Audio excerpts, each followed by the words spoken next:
Hello, my staratlas family. Guess what? The Impact Summit has officially finished now, and people are starting to head home from this amazing, pretty good staratlas kind of conference, my friend. So you know, there's a lot of information that was shared. Obviously, you can't digest every single piece of item. So my job now is to try and go through and kind of discuss what I thought were the biggest highlights. And you know, I probably have missed some small little things that have happened that are probably more impactful, but this is just the information I've been able to get just really recently, just from listening and trying finding the information. So in this video, I'm going to try and summarize all of that for you. Okay, so the first thing, of course, is let's go over the entire topic. Let's go over the entire day where people were kind of really excited. So first thing was the introduction event. Nothing crazy there. UE5. So some of this I actually still haven't watched. I have to go back and watch it. It's a whole 7-hour video, but I'm sure there were other things happening around anyway. So using the staratlas IP was pretty good. The guild presentations were good. Lordo from the Skull and Bones guild was, I was like, oh man, like, you're very brave. You're very brave. If you don't know what I'm talking about, go and see. But I think Funcracker represented us really well. And I think we probably had the best presentation out of everyone, just from my point of view. Okay, you won't agree with me? That's okay. It doesn't matter. Now, Metagravity 1, I haven't seen yet. I'm sure it's pretty good. The Big Bang with Michael Wagner is probably the biggest thing that everyone was excited about. The biggest thing that had the most kind of like information for us, and like, for example, what's coming next. And of course, there is something big coming. I'm going to talk to you about it later. I did watch the economics one. I really loved that one. And the way they kind of said, you know, we're going slow. You can't take everything. You can't take anything back. You can't issue just a new token because this one's stuffed up. No, it's a live economy. So you have to realize that they're going pretty slow, which is fine, Vision was okay. Project Galia, haven't watched that. Decentralized government, haven't watched that. Building on staratlas was good. The Nabathon winners, I just finished it. Closing statements, Surge tournament end, and I just got a video of someone recording the Surge tournament. So yeah, my friends, let's go and see the first thing. The first thing I want to share with you is some new cinematics that the team actually did come out with, and it looks pretty good. So as always with cinematics, I always say, you know, yes, it's cinematics. I'm like 32 years old now. I don't need promises. Yes, it looks good. I've been, you know, everyone remembers Cyberpunk 2035, whatever, the cinematics and all these games, they look good, and then the game comes out and you're like, it's not actually like that, is it? So I'm always iffy when it comes to cinematics. Okay, it's just like it's like what they think or what they want it to look like later, and then when you actually go and play the game, that's not what it looks like at all. It's like those McDonald's burgers, right, in the adverts. They look so damn good in the adverts, and they look like this huge, and this lettuce coming out, and the patty is amazing, and you go and order a McDonald's burger, and you're like, what is this shit? What is this? That's what I think about cinematics. Anyway, not to say this is terrible, okay? But let's just watch it. That's just my view of cinematics. So I don't put a lot of crazy stuff into it. This sector's not safe, guys. We've got to get out of here. So this is a new guy, like what was it, Mendoza?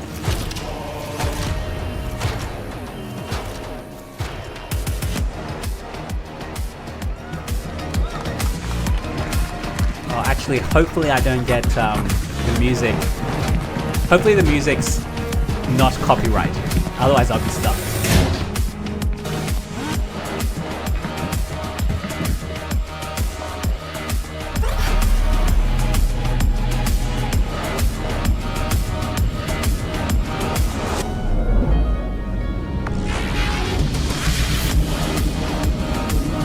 So yeah, obviously that's a really nice introduction, cinematic, PSF4. I'm going to patrol because they've probably seen some toofers going around or some pirates. So yeah, gotta be careful, you know. And there's lots of other smaller instances of like kind of cinematics. So I think I got every one of them to show you. But anyway, if you haven't seen it, I'm sure it'll be coming. They'll be clipping every so often. I think Siggy, I'm going to be using one of Siggy's today. So yeah, that's the first one. Now. He did have a giant this is a 7-hour video, okay, and in there is that 30-minute section, which is Michael Wagner, and that's what we're going about now. So he kind of divided it in three. It was like, oh, previously, where are we now, and what's coming in the future, kind of thing. So I don't want to dwell on all of that, but what I did wanted to say was, you know, this second cinematic. Making a show with us. Okay, so getting into the gunplay, why did we want to focus on this? Well, As we were out demoing, So we kind of know some of this is already coming. Arena shooters, traction from maps, competitive gamers locomotion to get jetpack. involved in our third-person shooter. The further by happy this is the combat shooting game. So they're basically talking about Emphasize pre-season, here, right? This is a completely seamless universe. Landing on Now, I am more interested in the video because that's what we can see now. So it's kind of a mishmash of lots of different things, and we can even look at the interface now. It has changed again. There's lots of different little small things here that weren't here before, so you can tell this is a new iteration of the UE5 stage of the UE5 client. Without certainty. Life doesn't come with a trial period or a money-back guarantee. There's no GPS for your journey, no step-by-step guide to becoming who you're meant to be. So this is actually a quest, if you haven't noticed it. Look on the top left. It says quest updated, shaping up. Travel to repair base on Aoki. Is it Loki or Aoki? Maybe I keep saying Aoki. Go to the repair base. So, you know, they have some quests in there. This is just some new... You can spend years. Very good. We have some interactions.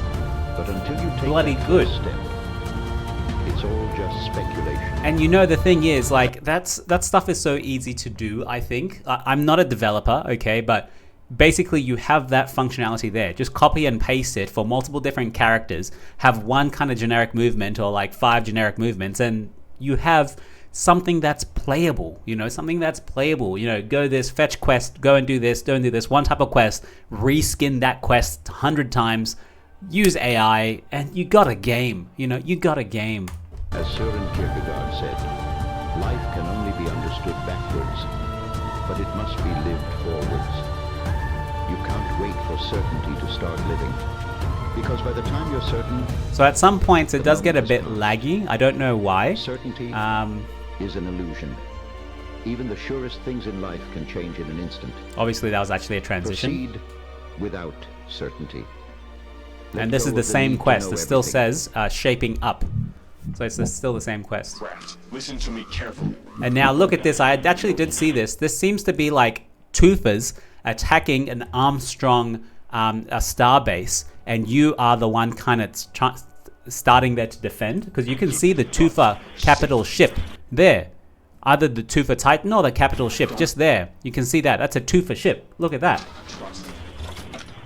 This person's got really good adjustments, really good maneuvering.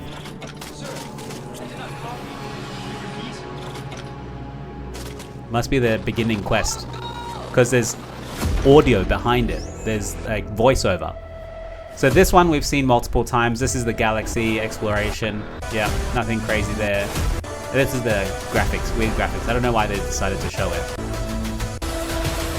Combat racing, we've seen some of this before. Nothing too new. This is what I wanted to see. I think this is the new Surge map, okay? And this is what I got really excited about. I would like a map where everyone is actually flying. You have all verticality, right? So like it's mostly maybe 0G perhaps, or low gravity, and people are PvP deathmatch whatever against each other. But to be able to do this and to shoot, you have to then go stationary. When I saw this, I was like, hell yeah, this looks so good. So this is that map. This looks like a new map that we haven't seen before. People are probably playing it in Sage now, in the UE5 showroom for the tournament. I'm not sure, I'm not there, you know. So that's the new gunplay mode. And of course we've seen this multiple times. Yeah, so people are very happy with that. Now, the rest of the stuff I want to kind of bring to light for you guys from the whole whole conference was, first thing, Michael Wagner decided to wear a Rome shirt. It's okay, you know, Athia got it first. Rome, it's okay, you can get the second shirt that Michael gets to wear. So yeah, there's a little bit of juice there. Now, the next thing I really wanted to chat to you guys about was actually the Fleet Command. Now, we did get some extra images from this, so it seems like it's shaping up pretty well. This is the entire video. Thank you to Siggy for clipping and cutting this for us. So here we go. Siggy, thank you very much. Really appreciate it, man. So we've seen half of this video before, but this is the other half, beginning half that we hadn't seen. So I'm going to try and talk you through what I see. You'll probably have different interpretations. So this is in UE5, okay? It's not on the website. They do have a different UI going here, but it seems to be live, okay? Now, you can follow the person's mouse, which is this one right here. He's going to be moving it around, okay? And as he's moving around, you can see that the map is actually live and moving. There's lots of different moving parts here. So you can see different planets and some ships around those planets, okay? He's moving around. That seems to be maybe an imp ship. So that's a Calico Guardian that's scanning. It scans and a little bubble goes around it. And then you click on details and you can see a few more items like hull strength, shield, etc. This is all in UE5. The whole idea behind this is you zoom in, and then you go to the actual ship look like in the UE5 that we have now, right? And you can see this person has a lot of damn fleets. And I do like that it is kind of all zoomed out. And you can see the entire universe. You can see other ships going back and forth, which is pretty cool. So this person's scanning lots of different places. Now, what would be really awesome is if you can actually turn off all the other ships, because it gets super busy now. You can imagine just what it is. But also on Sage now, because there's so many ships, you can see all their lines and where they're going and everything. In UE5, they should make the ships so damn small that like it doesn't really matter, right? Just the scale of it. And then this is the video that we've previously seen before, where like that little PSX4 or X6 is going to be moving around. Yeah, we've seen this multiple times. So nothing crazy here. And then they transition to this, which they want us to think that you just transition smoothly, but I don't think they're actually there yet. I don't think you can just transition from Fleet Command to UE5. Yeah, so Siggy, thank you very much, man. That was one good thing, the Fleet Command that came out. Now, let's talk about the future, right? Everyone knows kind of what's happening in Star Atlas. If you follow me, you know what's happening. But right now, what's coming, right? That's what I'm interested in. Today, which marks the 1-year anniversary of the Golden Carnival. Maybe some of you don't know that. Some of us do remember that with fondness. We used this to kick off Sage 1 year ago. You essentially craft golden tickets from the game, using resources from the game. You'd enter those into a weekly raffle, and you'd have a chance to win ships, halves, crew, and more. Well, in celebration of the 1-year anniversary, we are doubling down on this.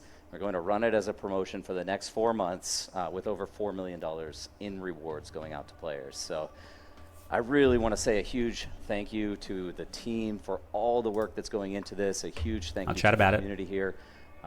I've never been more excited about the future of Star Atlas. We've been through the worst, and we're here today. And I can't wait for you all to experience what we have coming in the future. I am going to leave you just with a little teaser of part 2 of the cinematic. Thank you. Yep, so this cinematic is really good, but before that, let's go and talk about the golden tickets. I'm sure you remember the golden tickets that we had before. Basically what it is, it's a resource extraction thing, right?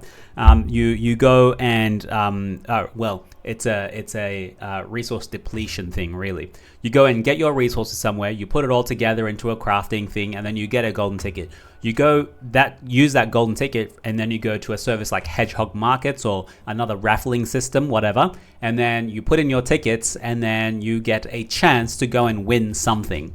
You're basically gambling, okay? I wasn't a big fan of this when it first came around because I just don't like gambling. That's just not my personality. I'm a bit more conservative. I'm happy with like known gains rather than unknown RNG gains. But that's not to say it's not a bad thing.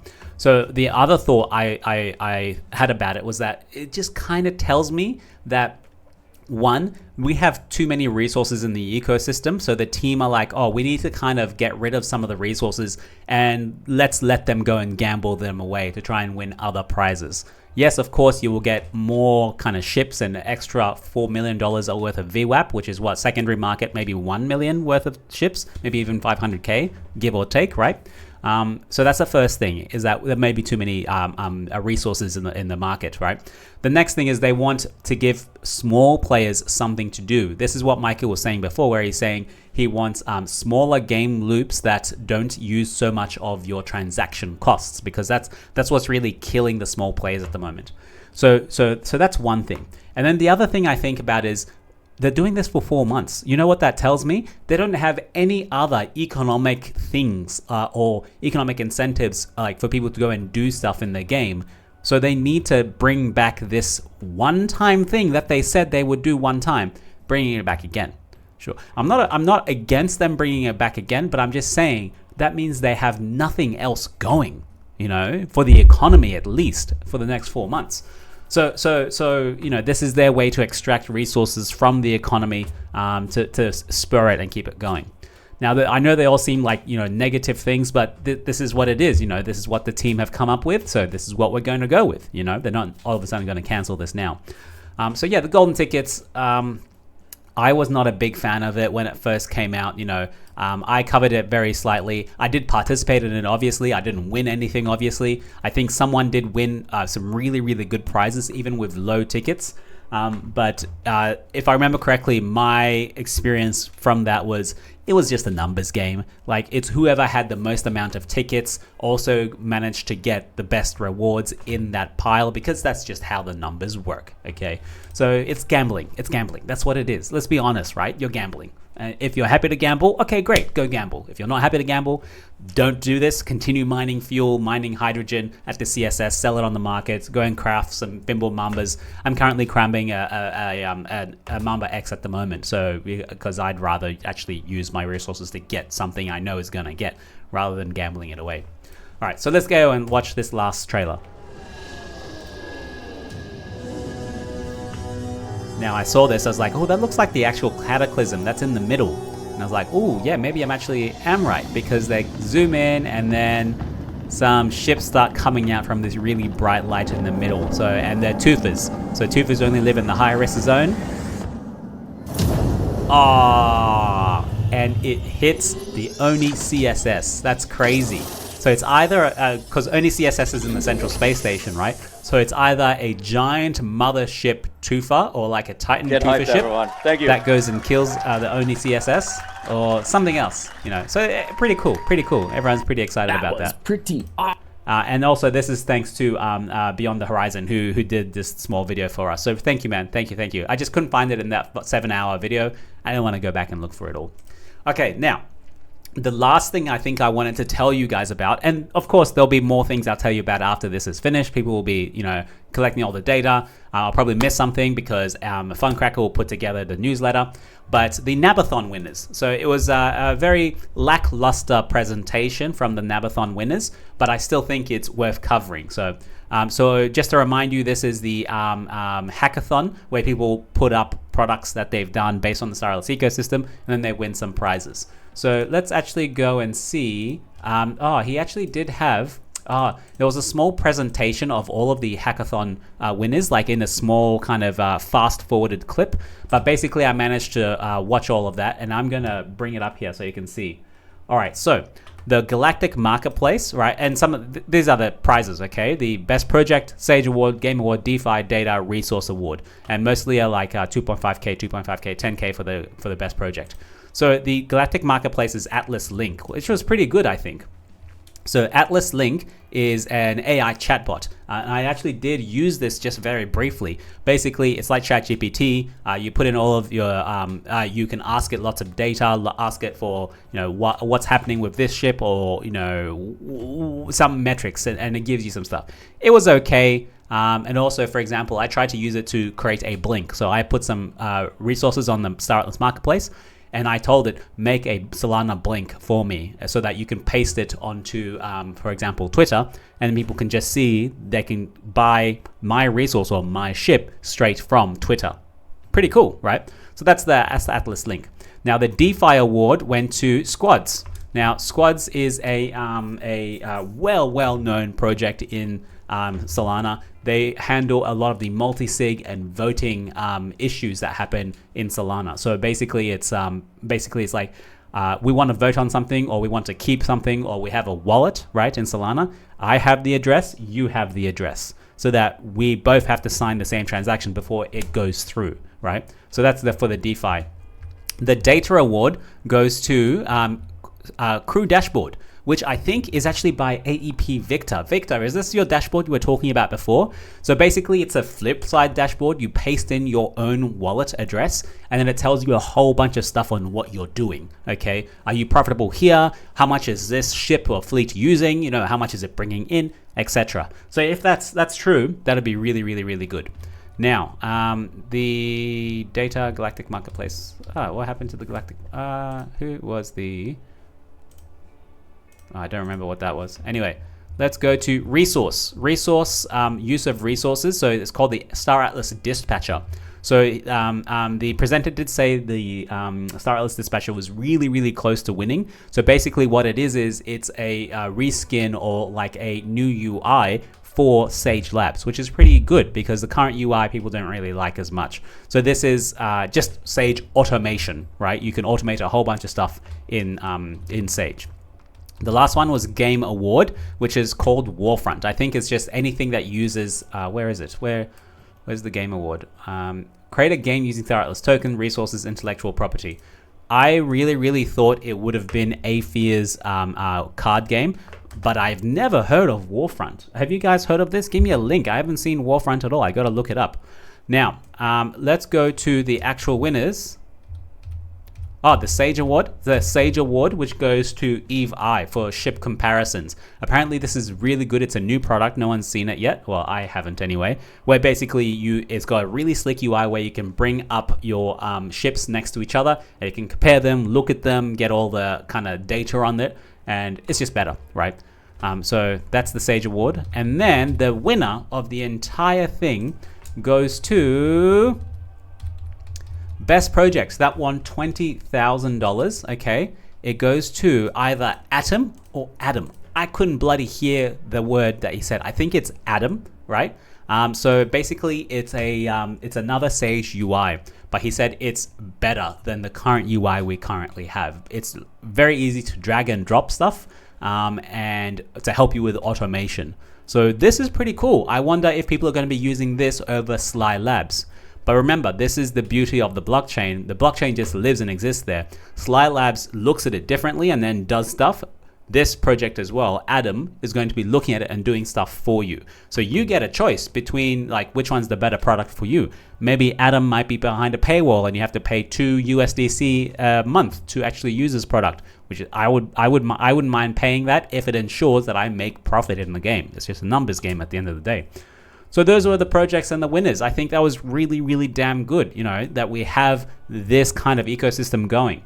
All of these people are going to get together, make better documentation for the team, and then next year, next Nabathon, next hackathon, it's going to be easy and we'll have more people still building on Star Atlas. That's really good positive, I think. Now, lastly, there was a skin that did go out. Apparently, it wasn't really easy to claim it, or there were lots of issues with claiming it. But the thing is, you could have just botted it very easily. You could have claimed 1 million of these skins. You just need 1 million wallets. There was no kind of fail-safe to stop people from doing that. I tried to claim it myself in the morning when I woke up, but it was all gone. They said their link has expired, so that's okay. I'll leave it there. And then the last thing is the Star Atlas Surge tournament, which has actually been finished now, played by the champion James. So this is James's kind of view. This is by Aneko DeFi. She's I just saw her on Twitter. Yeah, so this guy seems like he's good. He's got good control. So this is the new map, my friend. So hopefully we get to play this new map too. He's okay. He's got good gun control. Look, everyone's kind of. He can't die. He doesn't damn die. Oh, look at you! You got the jet, okay? Oh no, he died. Anyway, it's a nice new map. I think we'd have fun in it because it's less. There's less places to hide than the current map that we have, which I think is good. This is a more deathmatch feel. Like you come in and like duke it out. That's what I feel like it is. So really open spaces, no elevation. You know, it's not outside, not so many places to hide. So come in and get killed. It's going to be really fast gameplay. You know, that's what I think.